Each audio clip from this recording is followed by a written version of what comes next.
Israel bombed Syria overnight, and this has been confirmed by a U.S. military official. The airstrike supposedly targeted a massive military research site in Damascus. RT's Middle East correspondent Paula Sleer now has the latest. There's been no immediate comment from Israeli officials about this morning's explosions, although an Israeli military spokeswoman has said that Israel does not respond to quote her, this kind of a report. The U.S. State Department has also had no immediate comment, although the Israeli embassy in Washington has declined to say anything. At this stage, it's not clear whether or not there are any wounded or dead from this morning's explosions, but Syrian state television is reporting that Israel launched at least 12 missiles from Lebanese airspace targeting an ammunition depot on the outskirts of the capital city of Damascus. Syrian television says, and I'm quoting, that the new Israeli attack is an attempt to raise the morale of terrorist groups, obviously a reference to rebel fighters inside that country. The Syrian state TV is also reporting that Israeli jets broke the sound barrier and hit several military posts. Hezbollah's Al-Manar TV station is reporting that the explosions may have been due to a downed Israeli jet. We are receiving some reports that 2 Israeli jets were downed, but let me re-emphasize, no confirmation, reaction or any comment from the Israeli side. This comes as we start to see rumors now, particularly online, following the latest volley of attacks on the Syrian regime. And these rumors state that the Syrian President Bashar Assad will soon officially declare war on Israel. Now, many are dismissing these reports as strictly rumor.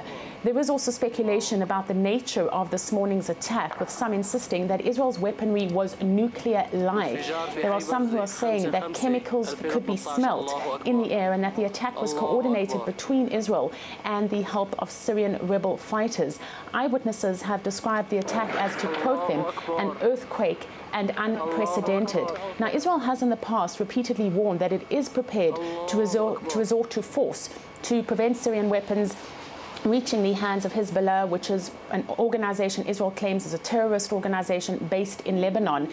The ammunition depot that was hit this morning is a strategically important military position to the regime of the Syrian President Bashar Assad.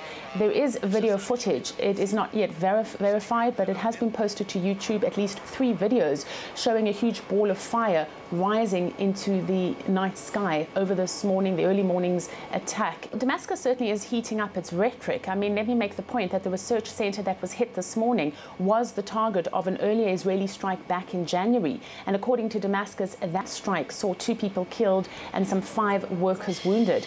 As I said, we're still waiting for Israeli confirmation regarding this morning's strike. And we're also still waiting for an official public Israeli confirmation regarding a strike overnight Thursday. Now, according to unnamed Israeli officials who are speaking on condition that they speak anonymously, that attack was also carried out by Tel Aviv.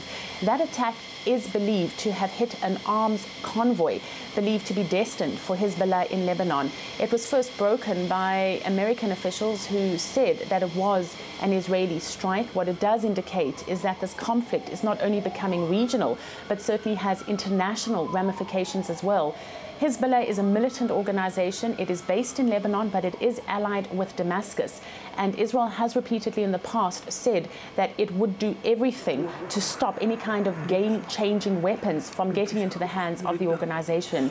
Lebanon has also lodged a complaint with the international community, saying that Israel violated international law by flying over Lebanese airspace. Israel in recent days has taken widely reported steps to neutralize threats that are emanating from Syria. And this is a departure, because when the Syrian conflict first broke out, Israeli officials were very reluctant to make any kind of comment over what was happening across their border. But certainly the situation is intensifying on the ground, and we're keeping a close look. RT correspondent Paula Sleer right there. Well, just a bit earlier.